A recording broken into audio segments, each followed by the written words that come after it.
السلام علیکم ورحمۃ اللہ وبرکاتہ۔ اعوذ باللہ من الشیطان الرجیم، بسم اللہ الرحمن الرحیم۔ خوابوں کی تعبیر میں آج آپ کو بتاؤں گا کہ اگر آپ خواب میں دیکھتے ہیں برہنگی، ننگا ہونا، تو اس کی تعبیر کیا ہے۔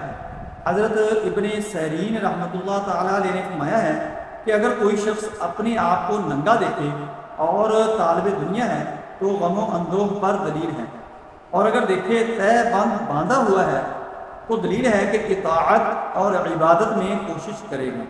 حضرت جابر مغربی رحمۃ اللہ تعالی علیہ نے فرمایا ہے کہ خواب میں برہنگی محنت اور رسوائی کی دلیل ہے، اور اگر خواب میں عورت کو کپڑے پہنے ہوئے دیکھے تو نیک مرد کے لیے نیک ہے اور بدکار کے لیے بد ہے۔ حضرت جعفر صادق علیہ السلام نے فرمایا ہے کہ خواب میں برہنہ ہونا صالح مرد کے لیے خیر اور نیکی ہے، اور مفسد کے لیے بدی اور رسوائی اور بے حرمتی ہے۔ السلام علیکم ورحمۃ اللہ وبرکاتہ۔